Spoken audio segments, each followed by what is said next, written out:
এই কোরআন হলো বিজ্ঞানময় কোরআন। এই কোরআন দামি হওয়ার কারণ বলে এই কোরআন শুধু মোল্লা মুন্সিরা এই কোরআন দিয়ে ওয়াজ করবে, এই কোরআন দিয়ে খতম পড়ায় টাকা নেবে, শুধু এতটুকুর ভিতরে সীমাবদ্ধ।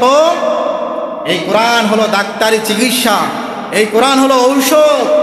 মানুষ অসুস্থ হলে এই কোরআনের মাধ্যমে শেফা পাওয়া যায়, ঠিক কি না? বালা মুসিবতে পড়লে এই কোরআন দিয়ে উদ্ধার হওয়া যায়, কোরআনের উসিলায় উদ্ধার হওয়া যায়, ঠিক কি না? বিজ্ঞানরা আজ দেখেন এই যে মহাকাশে তারা কিভাবে চলবে, বিমান কিভাবে চালাবে, এটা কোরআন আসার আগে বিমান আকাশে উড়ে, বিমান কিভাবে আকাশে উড়বে এ কথা তো কোরআনে বলা আছে। প্রথমত আল্লাহ তো পাখি বানিয়ে দেখিয়ে দিয়েছে পাখি কিভাবে ডানা ভর করে উড়ে, কিন্তু আল্লাহ রাব্বুল আলামিন কোরআনের ভিতরেও যে এই যে ওপরে আসমানিতে, এই আসমানের দিকে রাস্তা আছে, এটা ১৫০০ বছর আগে কোরআন যখন নাজিল হয়নি মানুষ জানতো না, বা অনেকের মুখে মুখে এরকম কথা ছিল, কিন্তু এটার সত্য মিথ্যা যাচাই করার মতো কোনো পদ্ধতি ছিল না। কিন্তু আল্লাহ রাব্বুল আলামিন কোরআন নাজিল করে দিলেন ওয়াসসামা ইদাতিল হুবুক। আরে আকাশে এই যে বলে যে আকাশের পথে রাস্তা আছে, মহাকাশের দিকে রাস্তা আছে, বিজ্ঞানরা গবেষণা করে বলেছে, বিজ্ঞানরা সর্বপ্রথম কোরআনে কারিমের এই আয়াত ওয়াসসামা ইদাতিল হুবুক, আল্লাহ রাব্বুল আলামিন পথ বিশিষ্ট আকাশের কসম খেয়ে যখন বলেছে, বিজ্ঞানদের মাথা ঘুরে গিয়েছে। ব্যাপার কি? এই ঐশী কালাম আল্লাহর কোরআনে পথ বিশিষ্ট আকাশের কসম খাওয়া হয়েছে।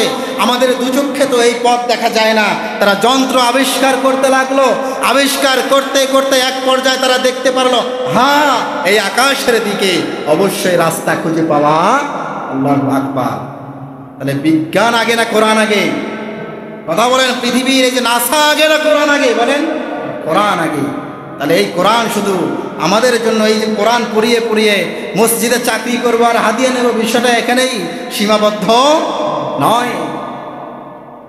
আরে মানুষ আগে শুনতো যে এই জমিন থেকে আর আসমান পর্যন্ত এর মাঝে আরো অনেক সৃষ্টি আছে।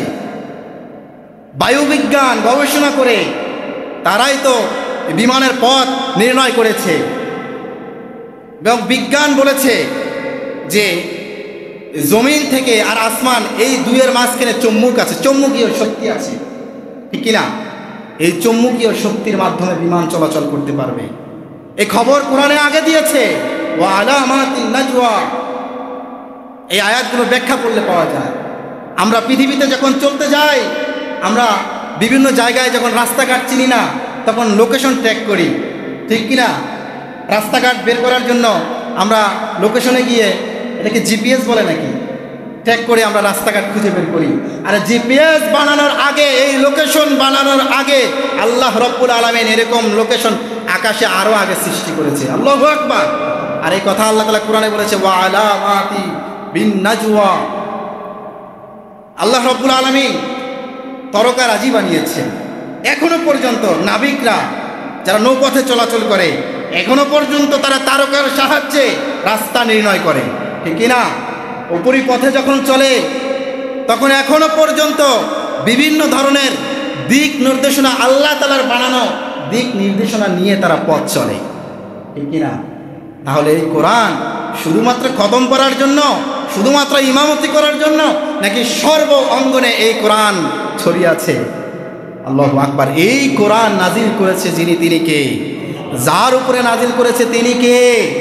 তাহলে আমাদেরকে আল্লাহকে যেমন মানতে হবে, মুহাম্মদ সাল্লাল্লাহু আলাইহি ওয়াসাল্লামকে তেমন মানতে হবে। আর মুহাম্মদ সাল্লাল্লাহু আলাইহি ওয়াসাল্লামের উপরে যে কিতাব নাজিল করেছে, আমরা এই কিতাবকে অতি হালকা, অতি ছোট একটা কিতাব মানি। অথচ বিজ্ঞানদের কাছে এই কিতাব হলো সব থেকে বড় কিতাব, গবেষণার কিতাব। গবেষণার যত বই আছে, গবেষণার কিতাবের ভিতরে এক নম্বরে আছে মুসলিমদের ঐশী কালামুল্লাহ আল কোরআন। আল্লাহু আকবার।